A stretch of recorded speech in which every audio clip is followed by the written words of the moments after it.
Rain pattered softly against my window that night, but sleep was a stranger. My eyes were fixed on the single photograph on my desk. A smiling group of four, back when I still believed in loyalty. In the center stood her Alyssa Reed, my best friend, my sister in all but blood, and the woman who ruined me. We met in college. She was charming, magnetic, and I was the quiet one. We made an odd pair, but she made me feel seen. For years, we were inseparable. She knew my secrets, my fears, my dreams. She knew everything, which is why her betrayal cut so deep. It was precise, deliberate, and left me with nothing.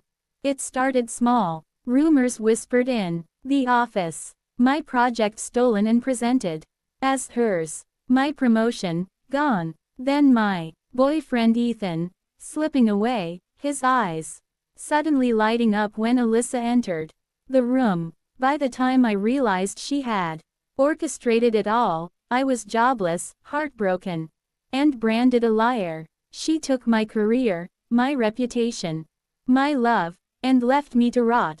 But I didn't stay down. The first rule of revenge: patience. I spent 2 years rebuilding quietly, like a shadow creeping closer to its prey. I changed industries, built new connections, learned things Alyssa didn't think I was capable of learning, like the fact that her meteoric career rise was built on fraud. She was brilliant at stealing ideas, not creating them. And now, she was aiming for a partnership at one of the most prestigious firms in the city. The second rule: let them believe they've won. So I re-entered her orbit, casually, like an old friend who had moved on. I congratulated her on her successes, laughed at her fake sympathy for my rough few years. She didn't suspect a thing. In fact, she seemed pleased to have me back, another witness to her greatness. The third rule: strike where it hurts most. Alyssa's weakness was her hunger for recognition. She craved the spotlight, but couldn't survive scrutiny. I gathered evidence: old emails she'd sent me, bragging about borrowing ideas, timelines proving she couldn't have created her award-winning campaigns, financial records that hinted at embezzlement.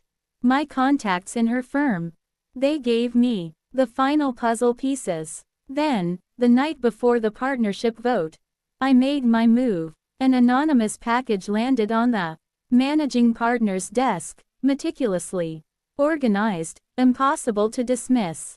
Another copy found its way to a popular business exposé journalist. The story exploded within hours. Corporate star, under fire for fraud, lit up every news feed. By the time Alyssa walked into the office the next morning, everyone knew. I didn't watch her humiliation in person.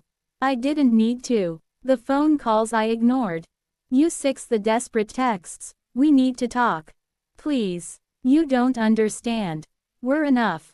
She had been escorted out before lunch, her career scorched beyond repair. The boyfriend she stole, gone. The investors who trusted her, lawsuits incoming. But revenge isn't always satisfying.